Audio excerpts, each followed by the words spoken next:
Welcome back everyone. Today, we're continuing with the next part of this series, called What If Goku Remembered the Saiyans? My name is Ash. Please, for me, drop a like and subscribe to the page. Also leave your comments down below. With that, let's begin. When will Saiyan learn to accept a crutch when it's offered? Cell's voice dripped with disdain as his fingers tightened like a vice around Kakarot's throat. The warrior struggled in his grip, the pressure making his vision blur. Now you will die for your arrogance. Kakarot grimaced, feeling his body weakening under the android's crushing strength. He had poured everything he had into the battle, and yet, Cell remained standing, no, thriving. The bio-android's power was relentless, and Kakarot had to admit the truth, even if it burned his pride. His lips curled into a smirk despite the pain. No, he coughed. I can't beat you. I forfeit the match. Cell's expression shifted, a flicker of confusion crossing his face. His grip loosened ever so slightly. What? He scoffed. You can't quit. I will kill you. Kakarot's voice remained steady. It's a tournament, he reminded him. I'm allowed to forfeit. Cell's eye twitched. He didn't like where this was going. If you quit now, I will destroy the world. Kakarot exhaled, his golden aura flickering as he met Cell's gaze with absolute certainty. No, he said. There's still one fighter you haven't faced yet. Someone stronger than me. He'll beat you. A low chuckle rumbled from Cell's throat. From those fighters, he turned his gaze toward the rocky cliffs where the remaining warriors stood, their expressions a mix of shock and anticipation. Surely you're joking. Kakarot turned his head toward the group, his voice unwavering. Bardock, you're up. There was no hesitation. A figure stepped forward, his golden aura flaring as he lifted off the ground. The youngest warrior among them descended to the battlefield with steady confidence, landing in front of the towering bio-android. Right, Bardock said simply. Cell studied him with a mixture of amusement and skepticism. You cannot be serious, he said, his lips curling into a smirk.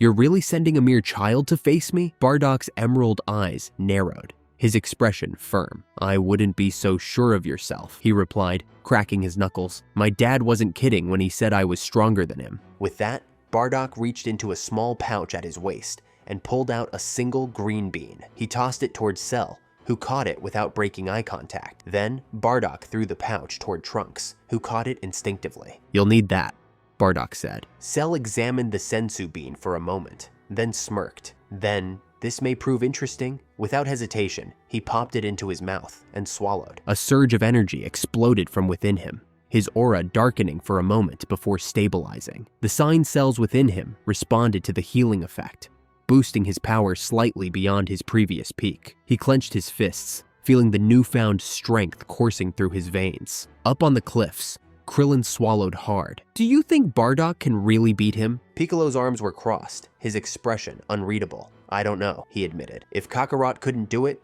I don't know if anyone can. It appears that Kakarot, the former world champion, has ceded the match to Cell after a lengthy fight. Firecracker's voice boomed over the microphone, his tone thick with tension. He turned toward the so-called champion, standing beside him. Hercule, any comments on the fight? Hercule puffed out his chest and waved a dismissive hand. Pfft, I could beat them both with one hand tied behind my back, he said smugly.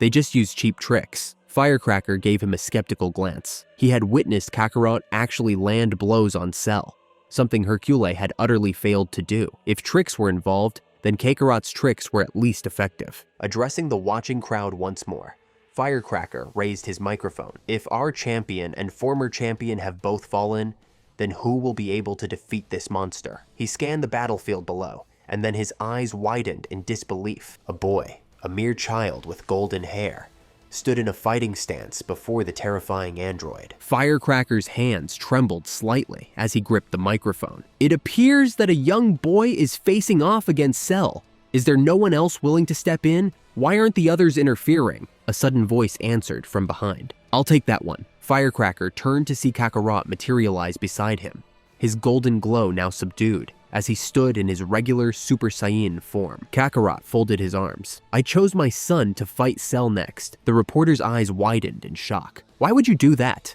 He demanded. He could be killed. Kakarot's expression remained calm. He's the only one stronger than me, he said simply. I gave it my best shot, but Cell was stronger than I expected. Firecracker turned toward Hercule, who was now suddenly clutching his stomach, wincing in pain. "I would totally step in, but..." Hercule groaned, doubling over. "Ugh, my stomach. It's this rare virus. It hits me from time to time." Kakarot smirked at the ridiculous excuse, but turned back to Firecracker. "Don't worry," he assured him. "Bardock can handle himself." Cell cracked his neck, rolling his shoulders as he took his stance. "Let's begin." Bardock exhaled slowly, his fists clenching at his sides. His golden aura intensified, flickering like wildfire. "All right," he said, and then he powered up. The ground trembled beneath them as his energy skyrocketed. His golden glow thickened, electricity crackling violently around his body. His hair, already spiked in his Super Saiyan form, jolted upward even further, his entire body expanding slightly as raw power surged through him. Lightning danced around his fingertips. The air itself vibrated under the sheer force of his energy. His transformation was beyond the normal Super Saiyan. This was something greater. His emerald eyes locked onto Cell. "It's your funeral," Bardock said. Cell barely had time to react. Bardock vanished. A fist drove straight toward Cell's face, the impact so sudden and powerful that Cell stumbled backward. His mind reeled. How? How could a mere child hit so hard? Before Cell could fully process it, Bardock was already attacking again. A relentless flurry of kicks and punches rained down on the bio-android, each strike coming faster and harder than the last. Cell gritted his teeth, barely able to block. The young warrior's movements were precise, each strike filled with ruthless efficiency. Bardock wasn't just fighting wildly. He was calculating, exploiting every opening, pressing the advantage with deadly accuracy. And then he broke through. A clean hit to the jaw sent Cell staggering backward. His footing faltered. He recovered in an instant, eyes blazing with fury. Enough, Cell vanished. He reappeared behind Bardock, his hands clasped together in a double-fisted axe-handle strike. But his attack met nothing. Bardock's afterimage faded into the wind. Amazing, Firecracker's voice boomed through the speakers, his excitement barely contained. The young competitor, who we now know as Bardock Briefs, the son of the former world champion, is going toe-to-toe with the monster Cell. He turned expectantly toward Hercule, hoping to get a reaction from the so-called champion. Hercule's face had lost some color as he watched the battle unfold, but he quickly masked his unease with a loud laugh, striking a triumphant pose. "Ha! I could beat them both easy," he boasted, flexing an arm. "I'm just letting the kid have a chance to shine. No need for me to step in just yet." Firecracker raised an eyebrow before shifting his attention to Kakarot. "Any thoughts from the former champion?" Kakarot stood with his arms crossed, watching the fight with a calm yet serious expression. "Right now, Bardock has a slight edge," he admitted, "but it's close. Too close." He then turned his gaze to Hercule and smirked. "And as for your so-called champion, let's just say he's in way over his head if he thinks he could take on Cell." Firecracker seized the moment, speaking directly to the millions watching from home. "There you have it, ladies and gentlemen. The tension between the former and current champions is at an all-time high. Both warriors have failed to defeat Cell, but Kakarot has placed his faith in his son, claiming he is the only one capable of defeating this monster. Meanwhile, Hercule insists that he merely misstepped and could easily beat Cell and even Kakarot with one hand tied behind his back. The question is, who's telling the truth? In the center of the battlefield, Bardock's fists were a blur as he traded blows with Cell. His movements were razor sharp, each attack backed by sheer, unrelenting force. But Cell was adapting. The bio-android weaved through Bardock's strikes, his eyes analyzing every move with precision. He suddenly blocked a punch with ease, twisting his body to deliver a punishing counterattack. His fist crashed into Bardock's ribs, breaking through the boy's defenses. Bardock winced in pain. Cell smirked. "Got you." Without hesitation, the monster phased above Bardock in an instant, his hands clenched together. With a devastating double axe handle, he brought both fists crashing down onto Bardock's back. Boom! The impact was monstrous. Bardock's body rocketed toward the ground like a meteor, slamming into the arena with such force that the earth itself trembled. A massive crater erupted from the collision, dust and debris filling the air. Cell wasn't done. Hovering above the destruction, he stretched out his palm and gathered a massive sphere of energy, its core crackling with deadly intent. "Let's see you crawl out of this," he sneered.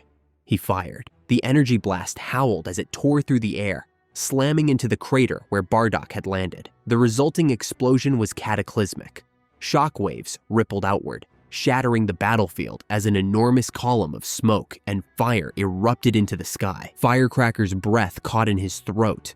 He gripped the microphone tightly as the camera struggled to keep up with the destruction. It appears that Cell has dealt a crushing blow to the young fighter. A sudden crackle in his earpiece made him wince. "We've lost the feed," the cameraman shouted. "That last explosion knocked out our satellite receiver." Firecracker turned toward Kakarot, his voice edged with concern. "I hope your son is okay." Kakarot didn't flinch. His expression remained calm, his eyes locked on the battlefield. "He's fine," he said firmly. "It'll take more than that to put him out of this fight." Hercule, who had been sweating profusely just moments ago, quickly recovered his bravado. With a smug grin, he struck another exaggerated victory pose. "Of course he is," he declared.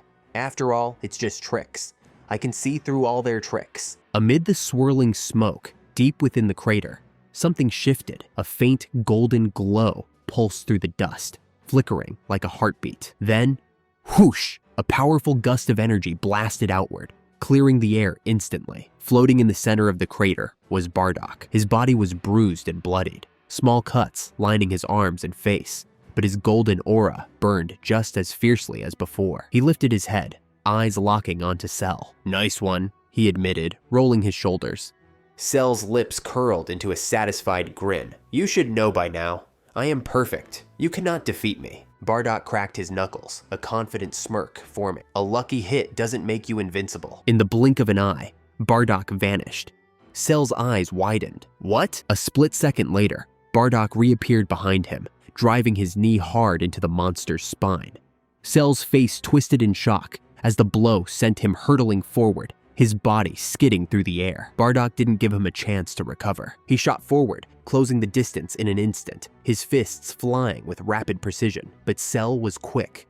He had already regained control. Twisting his body mid-air, he blocked Bardock's next strike, countering with a powerful kick. Bardock ducked just in time, the wind from the strike whipping through his hair. He retaliated with a sharp elbow to Cell's ribs, but the bio-android managed to deflect it. Their battle became a storm of blurred movements, each warrior attacking and counterattacking with mind-boggling speed. Piccolo's sharp eyes tracked the battle above, his arms crossed as he studied every exchange. The sheer speed at which the two fighters moved was astounding, even for him. "Are you keeping up with any of this?" Krillin asked, his eyes darting back and forth in a desperate attempt to follow the fight. Piccolo exhaled a little, "But they're moving faster than even I can track." Back in the air, Bardock twisted his body, narrowly dodging a powerful punch from Cell. In one swift motion, he pivoted and launched a vicious kick straight into the monster's gut. The force sent Cell flying backward. Bardock didn't waste the opportunity. He cupped his hands at his sides, his energy rapidly building. His golden aura flared violently, electricity crackling around him as he focused his power. Me! Cell flipped upright, mid-air, his eyes narrowing. He recognized that stance all too well. His own hands came together at his sides, a malicious grin forming. "Oh, that move?" he chuckled. "Let's see who does it better." A deep blue glow formed in his palms, his energy rapidly surging to match Bardock's. Me! Time seemed to freeze for a single breath. Then, "Ha!" Bardock roared, thrusting his hands forward. "Ha!" Cell bellowed, launching his own attack. The two energy waves rocketed toward each other, colliding mid-air in an earth-shaking explosion. The sky split apart.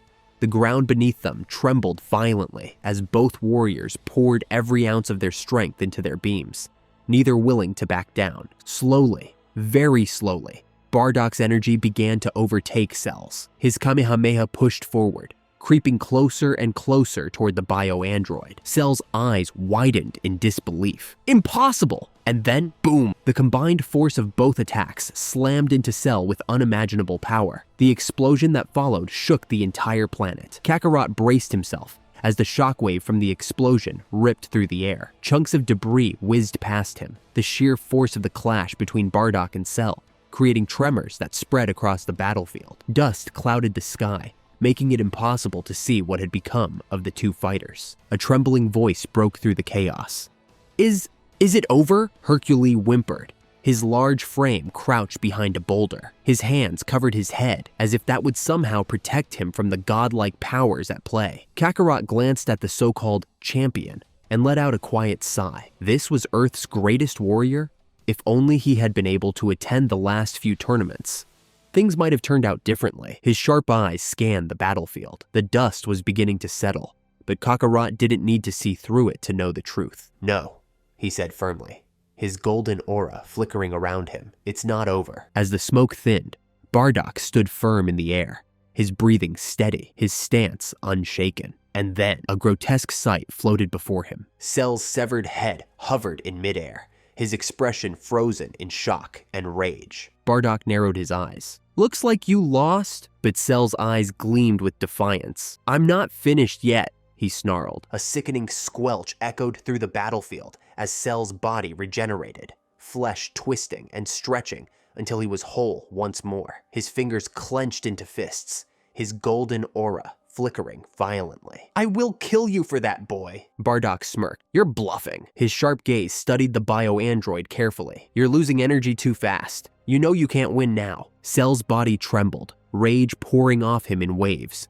"I will kill you," he roared, his fists shaking as he powered up once again. His energy surged, then stopped. A look of pure horror spread across Cell's face. His body quivered, his massive bulk shrinking before his own eyes. His once towering, grotesque form collapsed inward, his energy plummeting as his body reverted back into his sleeker, more refined, perfect form. Bardock crossed his arms, unimpressed. "Yeah, that's what I thought." Cell gritted his teeth, fury blazing in his emerald eyes. "Never!" he howled, launching himself at Bardock with a wild punch. Bardock tilted his head slightly. Cell's fist sliced through empty air. Before the bio-android could react, Bardock's own fist sank into his gut. Wham! The force of the blow sent Cell stumbling back, his hands clutching his stomach, his face contorted in pain. Bardock wasn't finished. He darted forward, delivering another devastating punch straight into Cell's abdomen. The bio-android gagged, his entire body convulsing violently. His breath hitched, his stomach twisted and churned. And then Cell vomited. A repulsive sound echoed across the battlefield as his body lurched forward.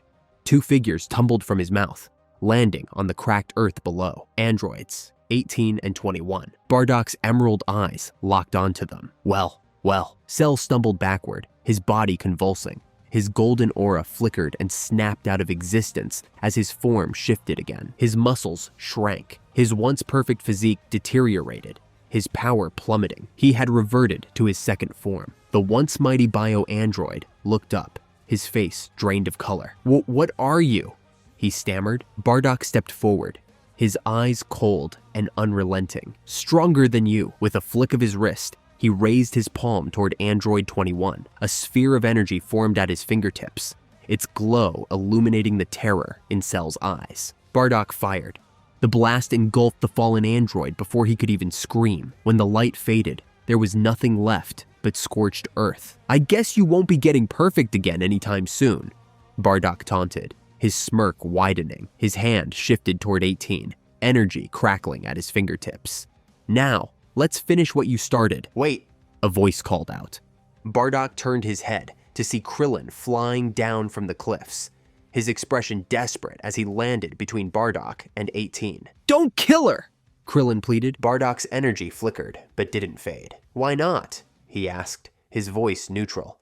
"She's the enemy." "No," Krillin insisted. "Only 21 and Cell killed people. 18 never did." His eyes were firm with conviction. "Even when she and 17 had the chance, they left us alive. They walked away. That means something. She deserves a second chance." Bardock studied him for a long moment. Then the energy in his hand faded. "All right," he said simply. Krillin let out a breath of relief and hurried to 18's side. She was barely conscious, her body weak from the ordeal. He gently helped her to her feet. But Cell wasn't finished. With a desperate snarl, he lunged, his tail shooting out toward 18. He was going to absorb her back. A blinding pain shot through his body. Cell's eyes widened. He let out a choked gasp. His tail dash. It was gone, ripped clean from his spine. Cell staggered back, clutching the severed stump where his tail used to be. "What?" Bardock stood over him, the torn tail still clutched in his fingers. He tossed it aside like garbage. "You really thought you were faster than me?" Cell's breath quickened. "I gave you the option to surrender," Bardock said, his voice colder than before. "You should have taken it." His emerald eyes hardened. "Now, you'll pay for every innocent life you've taken." With inhuman speed, Bardock grabbed what was left of Cell's tail and hurled him into the sky. The bio-android's body rocketed upward, helpless against the force. Bardock vanished, then reappeared above him. "Now die!" Bardock roared, his hands igniting with golden energy. A blinding blast erupted from his palms, swallowing Cell whole. The monster's scream was drowned in the explosion as his body was incinerated completely. Not even dust remained. "You did it!" Trunks ran up to Bardock, his face lit with excitement. "You beat him!" Bardock's golden glow flickered as he dropped out of Super Saiyan 2 and back into his normal Super Saiyan state. He let out a tired grin. It was nothing," he said, swaying slightly on his feet. His vision blurred, his body tilted. Before he could fall, a strong hand caught him. "Sure it was," Kakarot said, steadying him. "Looks like you're pretty exhausted." Bardock let out a weak chuckle. "Yeah, I didn't know what I was gonna do if that Kamehameha didn't knock him out of that monster form. I was this close to dropping Super Saiyan 2 after that." Kakarot nodded, his grip firm. "Let's get to the lookout and get you healed up." Bardock gave a weak laugh. "You look like you need healing more than I do." Kakarot grinned.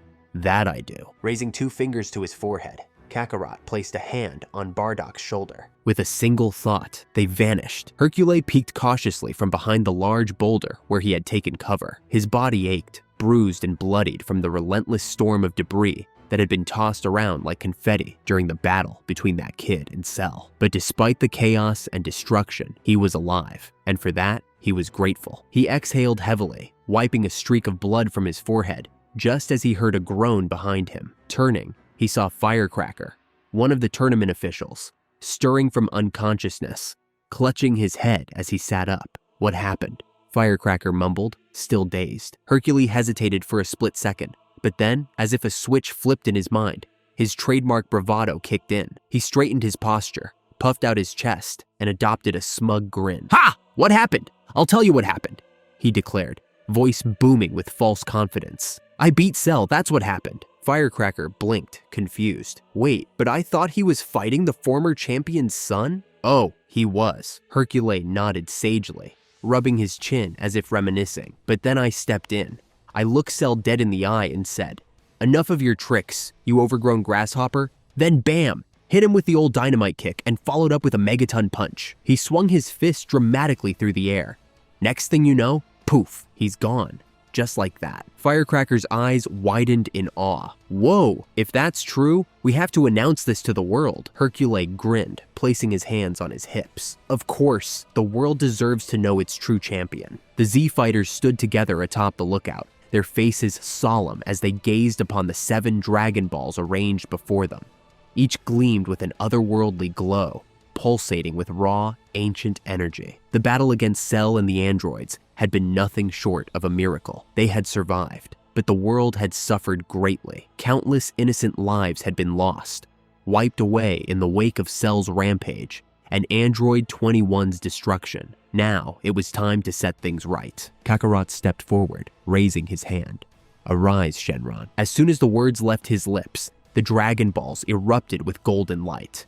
The sky darkened instantly, clouds swirling into a vortex of ominous energy. Thunder cracked violently, bolts of lightning lashing out in every direction before converging into a massive serpentine form. Shenron, the eternal dragon, materialized before them, his glowing red eyes piercing through the darkness. "You who have summoned me!" Shenron's deep, resonant voice boomed.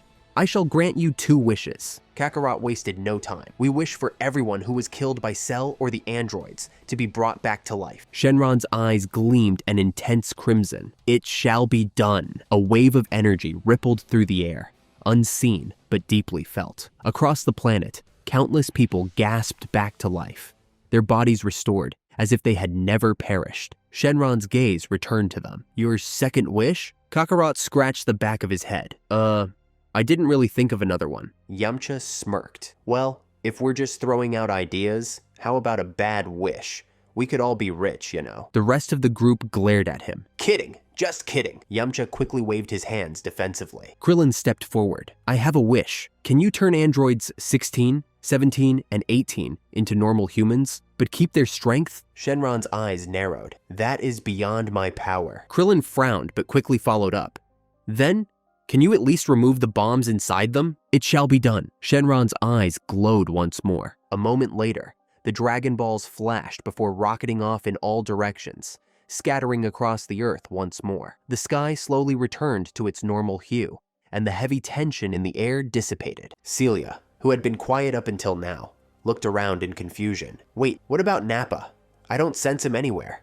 We wished everyone back, right? Raditz shook his head. The dragon can't bring back someone who's already died before. We could always use the Namekian Dragon Balls, Kakarot suggested. Before anyone could respond, a voice echoed in their minds. Hey, don't I get a say in this? Raditz's eyes widened. Nappa! Yeah, it's me. The voice confirmed. I'm up here training with King Kai. Been keeping tabs on everything going on down there. You guys did good, taking down the androids in Cell. But you don't need to wish me back. Bardock clenched his fists. What? You died because of me. If you won't come back on your own, I'll go to Namek and wish you back myself. A low chuckle came from the other end. Listen, kid, I was already pushing 70. Even by Saiyan standards, that's old. Sure, we stay strong longer than most races, but eventually, time catches up. I always wanted to go out fighting, and I did.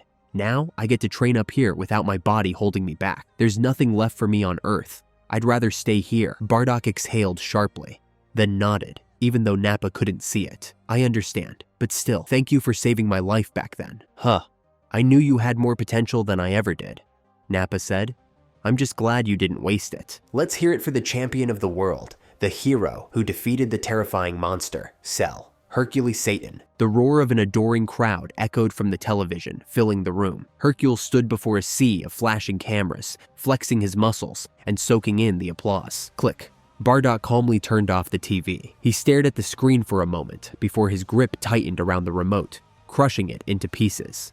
How can anyone actually believe that idiot defeated Cell? He growled, barely containing his frustration. Bulma placed a hand on his arm, trying to calm him. I know, honey, it's frustrating, but we're not going to let him take all the credit. I should take care of him right now, Bardock muttered, lifting 2 fingers to his forehead, preparing to teleport. Wait!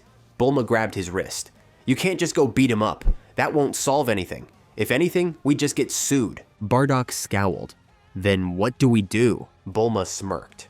Simple. We put out a public statement. We let the world know who really defeated Cell. Kakarot finally spoke up. Do you think he'll back off after that? Bulma shook her head. Probably not. But there's always the next World Martial Arts Tournament. I'll enter both of you in it. When the time comes, you can show the world the real strongest fighters. This just in, a news reporter announced. Bulma Briefs has issued a statement refuting Hercules Satan's claim to have defeated Cell. According to her, the real hero who defeated Cell was her 11-year-old son, Bardock Briefs. Hercule quickly turned off the TV, sweat forming on his brow. His hands trembled slightly. This could be bad, he muttered. Daddy? A small voice spoke up. He turned to see his 12-year-old daughter, Videl, staring at him with wide eyes. Did that boy really beat Cell? Hercule forced a smile. Of course not, Sweet Pea. Do you really think some kid could take down a monster like that? Videl shook her head. No way. Only you could be strong enough to beat Cell. Hercule exhaled in relief. That's right, sweetheart. Only me.